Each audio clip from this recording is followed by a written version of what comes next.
சூர் என்ற ஒரு சத்தம். இந்த காலத்தில் சத்தத்துடைய பரக்கத்தை அல்லாஹ் எடுத்து விட்டான். மைக் இல்லாமல் குத்துபா செய்ய முடியாது. ஒரு 50-100 பேர் இருந்தாலே மைக் இல்லாமல் குத்துபா செய்ய முடியாது.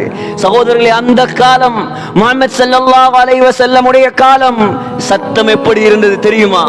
ஹஜ்ஜத்துல் வதா 1,24,000 சஹாபாக்கள் இருந்தார்கள்.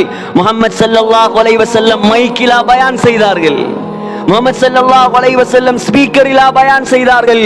சகோதரர்களே, முஹம்மது ஸல்லல்லாஹு அலைஹி வஸல்லம் உடைய சத்தம் சுப்ஹானல்லாஹ் 1,24,000 சஹாபாக்களும் பயானை கேட்டார்கள். இதுதான் சத்தத்துடைய பரக்கத்.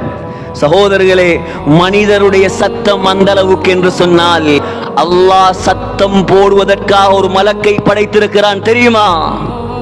சத்தம் போடுவது மாத்திரம்தான் அவருடைய வேலை. ஆனால் அவர் இன்னும் சத்தம் போடவில்லை. சகோதரர்களே, அல்லாஹ் மலக்கை படைத்திருக்கிறான். அவருடைய பெயர் இஸ்ராஃபீல். அவர் படைக்கப்பட்ட நாளில் அவருடைய கரத்தில் அல்லாஹ் ஒரு குழலை கொடுத்து வைத்திருக்கிறான். ஒரு ஊது குழல், பூக். அந்த பூக்கை அவர் ஊதினால் சகோதரர்களே 2 தரம் ஊதுவார். இஸ்ராஃபீல் அலைஹிஸ்ஸலாத்தை பற்றி முஹம்மது ஸல்லல்லாஹு அலைஹி வஸல்லம் 4 விடயங்கள் சொன்னார்கள். இஸ்ராஃபீல் அலைஹிஸ்ஸலாம் படைக்கப்பட்ட நாளிலிருந்து கண்ணை மூடியது கிடையாது. கண்களை, இது கட்டுக்கதை அல்ல, ஹாக்கிமில் வரக்கூடிய சஹீஹான ஹதீஸ். கண்களை மூடியது கிடையாது. இஸ்ராஃபீல் அலைஹிஸ்ஸலாம் படைக்கப்பட்ட நாளிலிருந்து ஒரே இடத்தை தான் பார்த்து கொண்டிருக்கிறார். அல்லாஹ்வுடைய அர்ஷை பார்த்து கொண்டிருக்கிறார். சகோதரர்களே, படைக்கப்பட்ட நாளிலிருந்து அந்த குழலை ஏந்தி கொண்டிருக்கிறார்.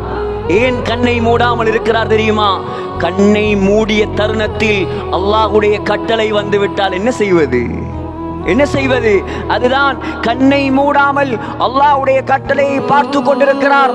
அல்லாஹ்வுடைய கட்டளை வரும், ஊதுங்கள் இஸ்ராஃபீல், குழலை ஊதுங்கள் இஸ்ராஃபீல்.